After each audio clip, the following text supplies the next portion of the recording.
Renungan kita pada hari ini diambil dari buku Kebahagiaan Sejati bab 13. Judulnya Kebahagiaan Sejati.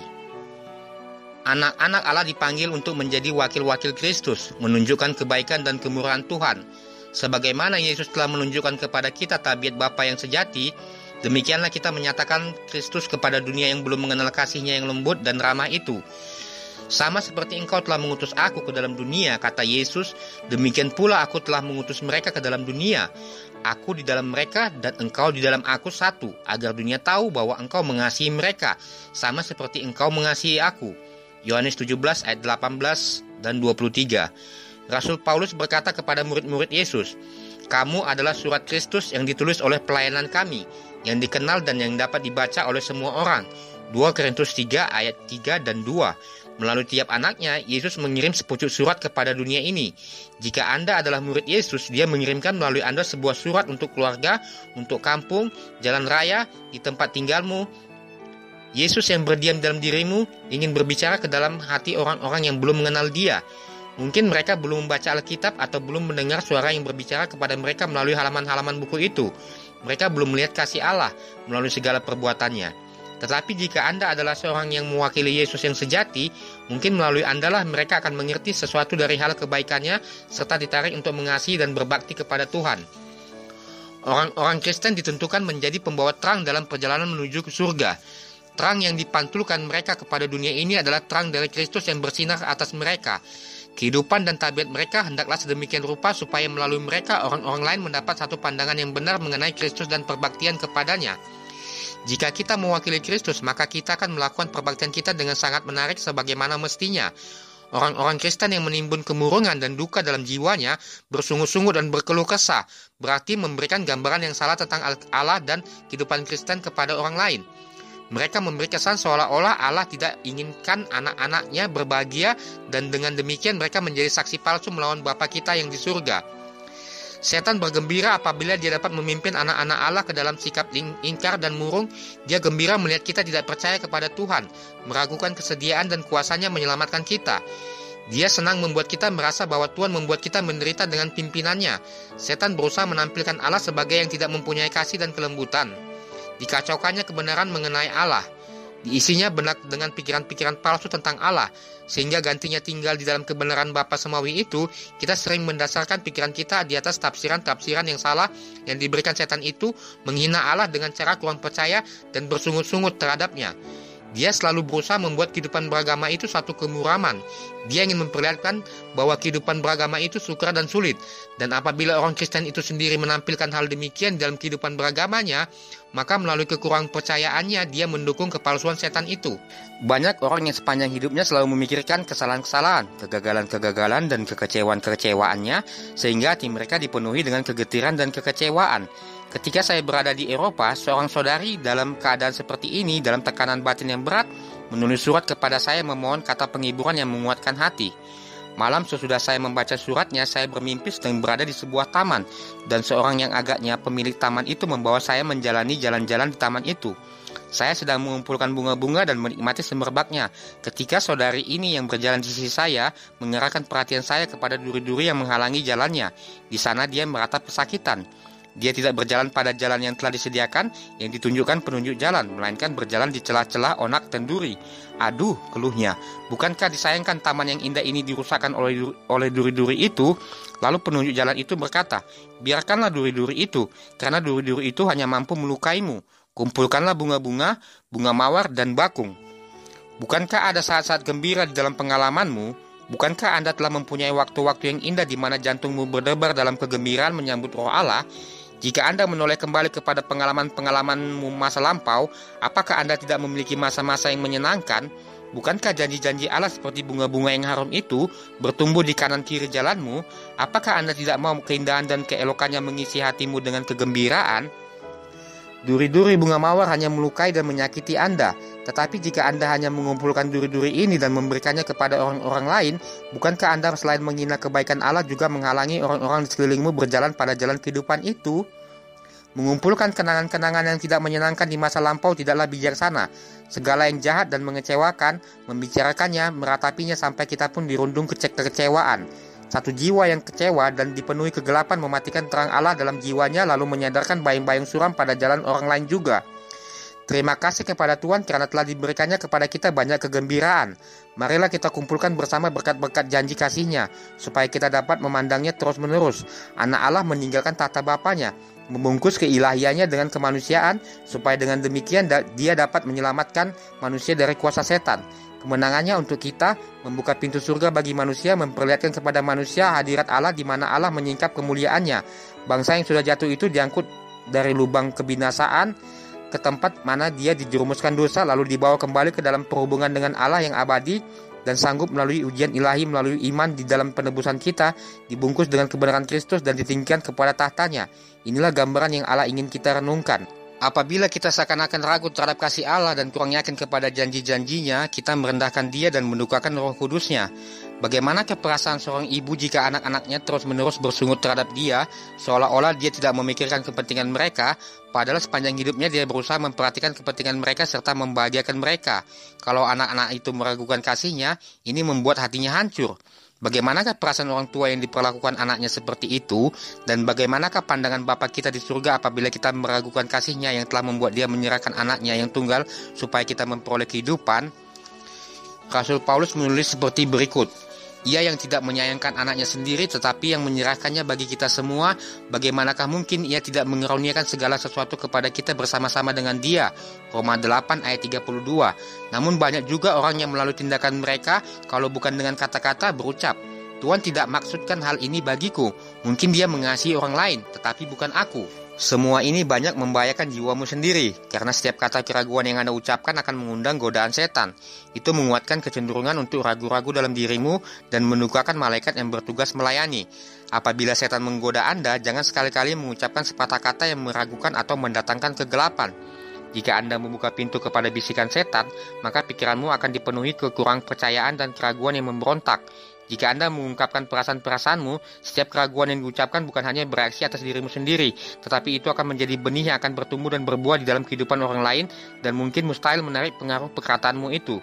Anda sendiri mungkin dapat lolos dari masa pencobaan dan jerat setan, tetapi orang lain yang telah terpengaruh oleh perkataanmu mungkin tidak dapat melepaskan diri dari kekurang percayaan yang Anda ucapkan itu. Betapa pentingnya kita membicarakan hanya perkara-perkara yang akan memberikan kekuatan rohani dan hidup. Para malaikat memasang telinga untuk mendengar laporan apakah yang Anda sampaikan kepada dunia ini mengenai Tuhanmu yang ada di surga. Biarkanlah percakapanmu mengenai Dia yang telah hidup untuk mengadakan permohonan bagimu di hadapan Bapa. Bila Anda bersalaman dengan seorang sahabat, pujilah Tuhan dengan bibir dan hatimu. Ini akan menarik segala pikirannya kepada Kristus. Masing-masing mempunyai ujian-ujian, kesulitan-kesulitan yang berat untuk dipikul, godaan-godaan yang susah dilawan. Janganlah utarakan kesulitan-kesulitanmu di hadapan sesama manusia yang fana, melainkan bawalah segala sesuatu kepada Allah di dalam doa. Buatlah satu peraturan untuk tidak pernah mengucapkan sepatah kata yang meragukan dan mengecewakan.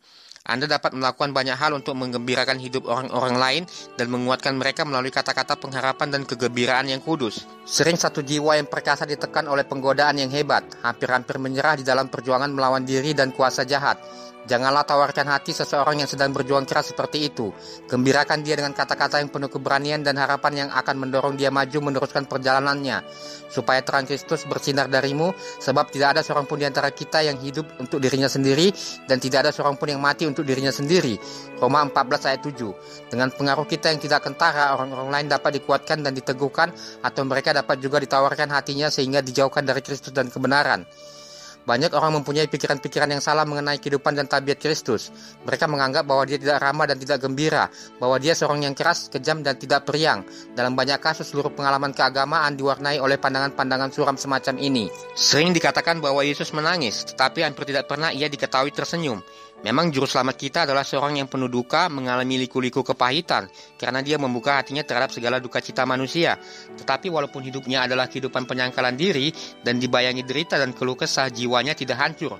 Wajahnya tidak menunjukkan duka dan persungutan, melainkan selalu menunjukkan ketenangan yang damai. Hatinya adalah pancaran air hidup, dan kemanapun dia pergi, dia membawa damai sentosa, kegembiraan, dan kesukaan. Juru selamat kita amat bersungguh-sungguh dan sangat tekun, namun tidak pernah berwajah murung atau masam. Kehidupan orang-orang yang meniru dia akan penuh dengan maksud yang sungguh-sungguh. Mereka akan mempunyai rasa tanggung jawab pribadi yang tinggi. Tiada lagi kesia-siaan, tiada lagi kesukaan yang hura-hura, tiada cemoohan kasar, melainkan agama Yesus mendatangkan ketenangan seperti sungai.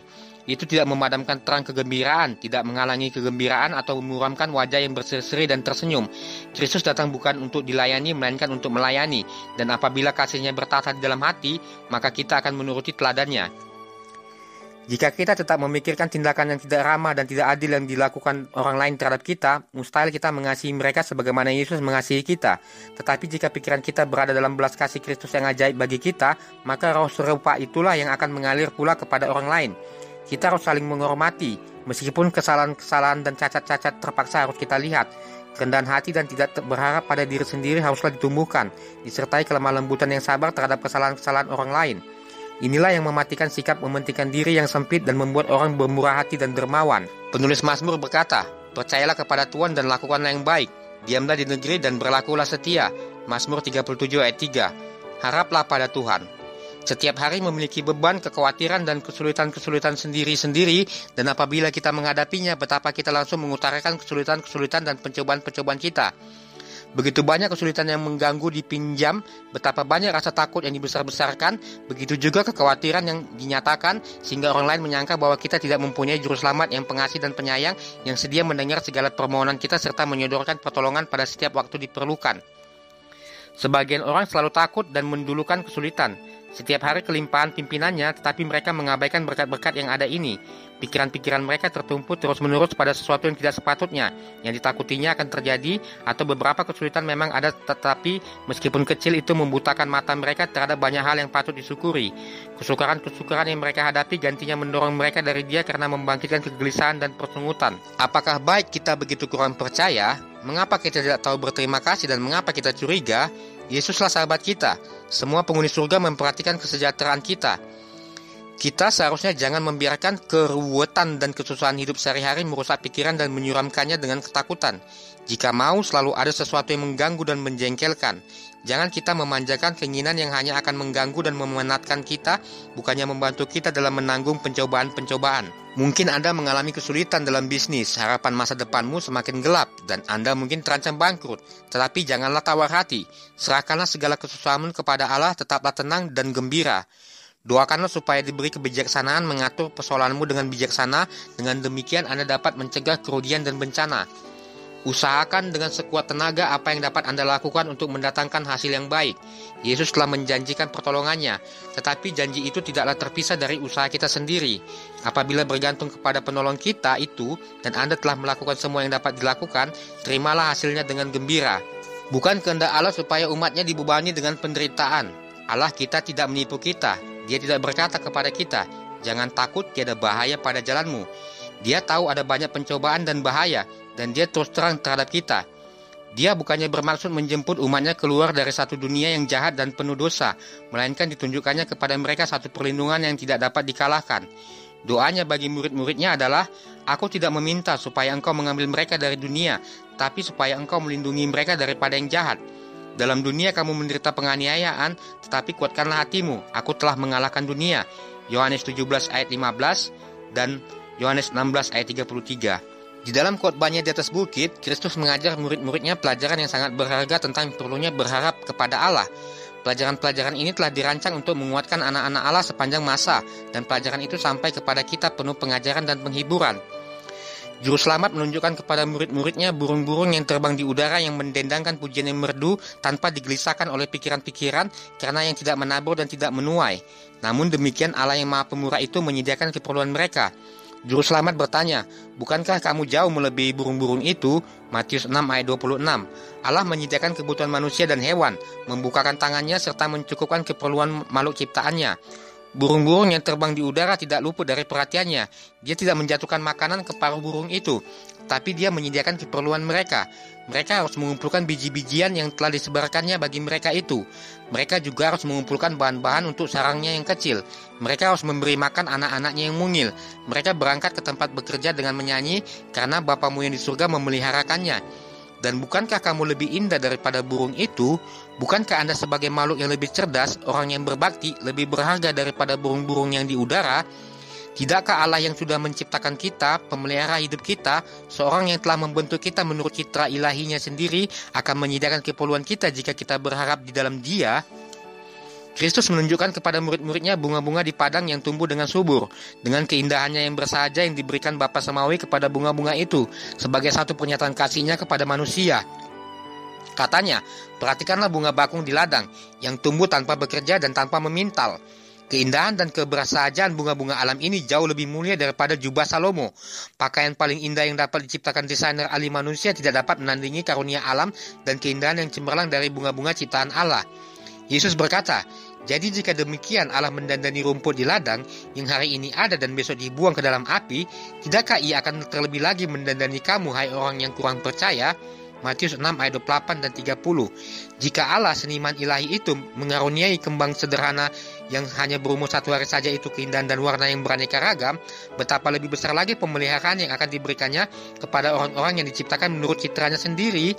Pelajaran yang diberikan Kristus ini merupakan satu teguran kepada kekhawatiran, kebingungan dan kebimbangan dari hati yang tidak beriman. Tuhan mau supaya anak-anaknya lelaki dan perempuan berbahagia, penuh damai dan menurut.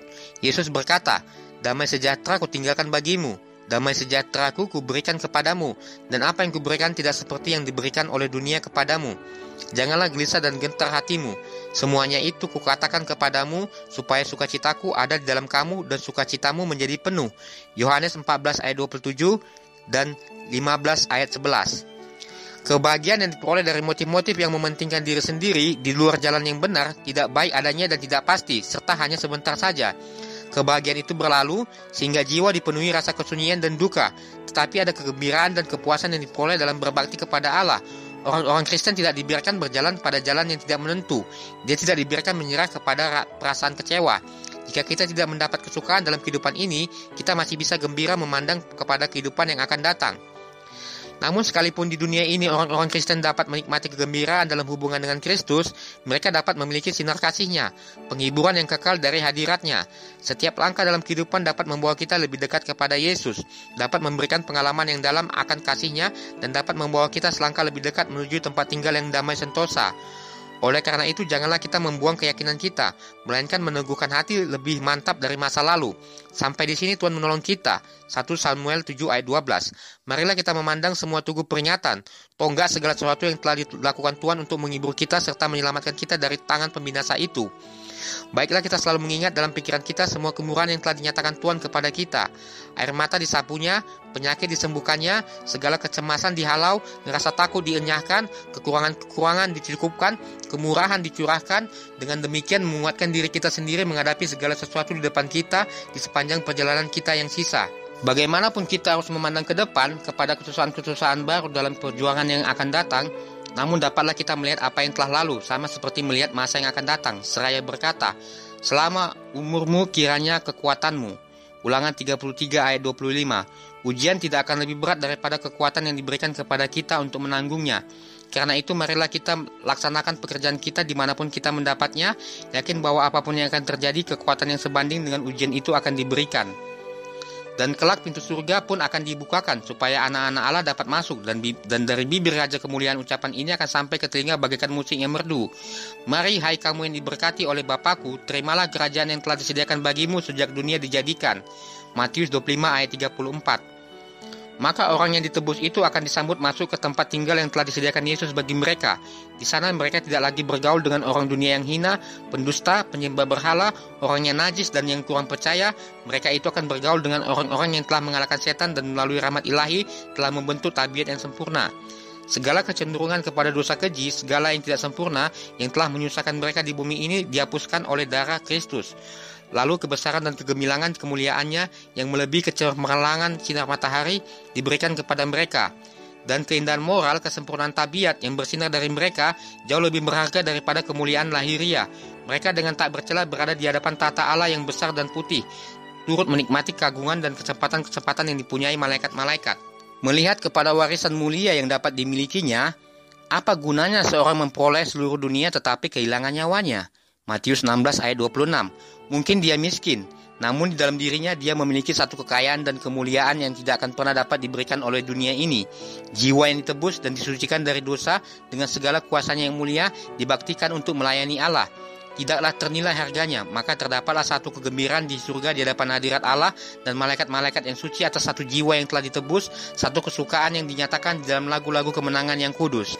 Demikianlah renungan kita pada hari ini yang diambil dari buku Kebahagiaan Sejati, bab 13, judulnya Kebahagiaan Sejati. Sampai jumpa di renungan audio berikutnya. Terima kasih. Shalom, Tuhan memberkati.